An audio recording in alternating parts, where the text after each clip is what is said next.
Welcome back. Let's look at some global news. British police say they will not investigate gatherings held at Prime Minister Boris Johnson's residence unless an internal government inquiry finds evidence of potential criminal offences. Johnson's leadership is in the balance, though, as he faces calls to resign after reports say that he attended two parties last year when social gatherings indoors and outdoors were limited. Andrew Bridgen is the latest MP from the Prime Minister's own party to call for him to step down for defying coronavirus lockdown rules. For more on this, we cross to Laura Makin-Isherwood. She's in London. Thank you for being with us, Laura. So the Prime Minister often courts controversy. Just quickly, how serious are these latest claims for Boris Johnson? Well, they're quite significant in terms of the reaction that they've provoked.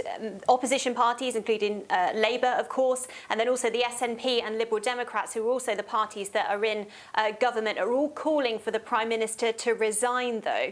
As you've said, a number of letters have already been written expressing that they don't have confidence in the Prime Minister. That's coming from the Prime Minister's own MPs within the Conservative Party. However, they need more than 50 people to do that, to write to what's called the 1922 committee, the sort of group of people that organise leadership contests, in order for that vote of no confidence to be pushed forward. Now, these parties that are being reported are fairly significant. There is one that we know for sure that the Prime Minister attended. That was drinks in the garden of Downing Street with other staff members. It's believed that an email was sent out to around 100 people, 100 members of staff, saying that they should bring their own booze and come down. The Prime Minister admitted in Parliament on Wednesday that he had attended. He apologised for that, saying in hindsight he probably shouldn't have done it and told everybody else to go back inside, and thought of another way to thank staff for the hard work that they've been doing across the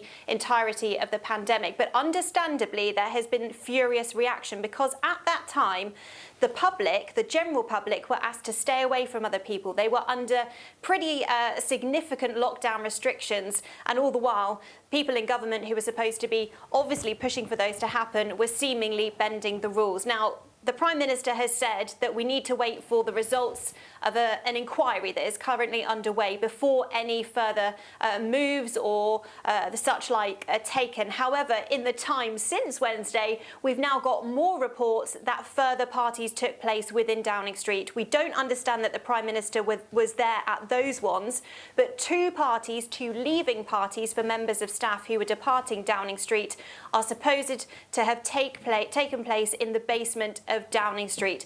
That was on the eve, allegedly, of the funeral of the Duke of Edinburgh, the husband of Her Majesty the Queen, and Downing Street has been forced to offer an apology to Buckingham Palace over that. Sure.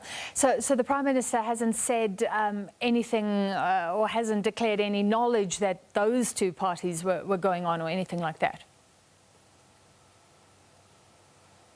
He's distancing himself at the moment. It's Number 10 that's issuing these kinds of statements about it, expressing regret.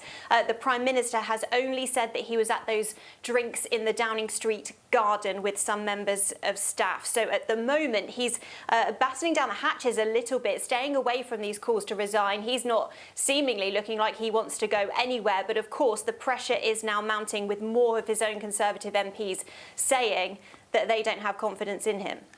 What happens if he does resign or is pushed out? What are the implications for his own party?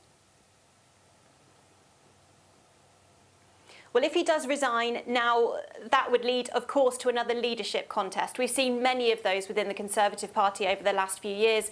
We had, of course, David Cameron, he left office. We had Theresa May, she left office. And then the Prime Minister currently, Boris Johnson, was voted in, and he won a huge mandate from the public vote in the general election. So this is a real turn of fate for him, really, considering he was so popular at the last general election. And now it seems the pressure is mounting for him to leave Number 10. It's not clear who would take over or who might be the favourite for this so far. Of course, we've got the Chancellor, Rishi Sunak. He's been fundamental in making sure that there have been financial offerings to businesses and self-employed people, and also offering up furlough schemes for people through the COVID-19 pandemic. There's Liz Truss. She's the Foreign Secretary, quite vocal recently, talking about the situation with Ukraine and Russia. But then, of course, there's other big hitters like Dominic Raab, the Deputy Prime Minister, and, of course, Michael Gove, who has been in and around the cabinet for years. So we've got to wait now and see what happens. But at the moment, Boris Johnson is sitting firm. And finally, Laura, you talk about his popularity. Is there a gauge that you've seen recently of how the British population, how the everyday people are receiving these claims against him? I mean, the polls do seem to waver in terms of popularity. We know that Labour has actually been gaining recently, the opposition party. But when it comes to sort of general reaction, the people that I've been speaking to at least are pretty incensed. They can't believe that this has happened. Of course, the Prime Minister has his supporters saying, you know, people have been working hard across the entirety of this pandemic. It was a mistake. He's apologised. But the general public seem to be thinking now, what exactly has been going on in Downing Street, but we have to wait for this independent inquiry to take place, that investigation that is ongoing, and await the results of that before any further progress is made.